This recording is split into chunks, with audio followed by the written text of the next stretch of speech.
கோடி ரூபாய் மோசடி செய்த வழக்கில் அதிமுக முன்னாள் அமைச்சர் ராஜேந்திர பாலாஜி பதில் தர ஆணை பிறப்பிக்கப்பட்டிருக்கிறது.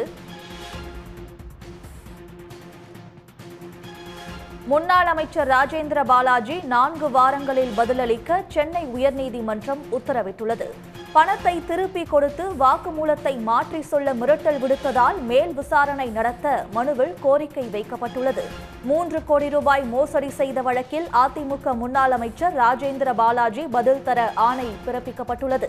அரசு வேலை வாங்கி தருவதாக கூறி 33 பேரிடம் 3 கோடி ரூபாய் மோசடி செய்ததாக ராஜேந்திர பாலாஜி மீது புகார் அளிக்கப்பட்ட சூழலில் 3 கோடி ரூபாய் மோசடி வழக்கில் ராஜேந்திர பாலாஜி பதில் தர சென்னை உயர்நீதிமன்றம் உத்தரவிட்டுள்ளது. கூடுதல் விவரங்களுடன் சிறப்பு செய்தியாளர் ரமேஷ்குமார் இணைப்பில் இருக்கிறார். ரமேஷ்குமார், விவரங்கள்.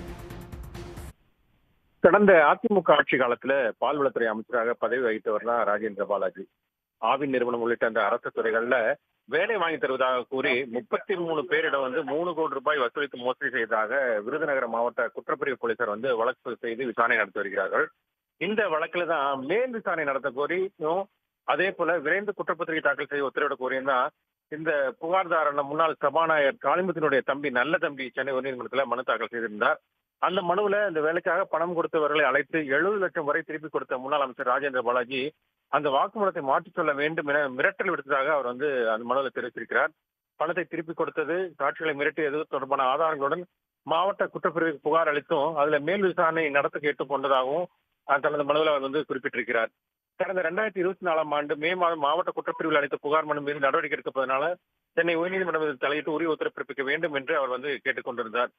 இந்த மனுவை விசாரித்த உயர்நீதிமன்றம் தெரிவித்த உத்தரவின் அடிப்படையில் முன்னாள் அமைச்சர் ராஜேந்திர பாலாஜி எதிர் மனுதாரராக சேர்த்து மனுதாரர் தரப்பில் மனு தாக்கல் செய்யப்பட்டது. இந்த மனுவை விசாரித்த நீதிபதி வேல்முருகன் 4 வாரங்களில் பதிலளிக்கும்படி ராஜேந்திர பாலாஜிக்கு உத்தரவிட்டு விசாரணையை தள்ளி வைத்திருக்கிறார். இதே போல வேறொரு வழக்குல இதே போல பாதிக்கப்பட்ட ஒருவர் தொடர்ந்த வழக்குல தான் அண்மையில அந்த வழக்கை சிபிஐக்கு மாற்றி இதே நீதிபதி வேல்முருகன் உத்தரவிட்டிருந்தார் என்பதும் நாம் குறிப்பிடத்தக்கது. விவரங்களுக்கு நன்றி ரமேஷ்குமார்.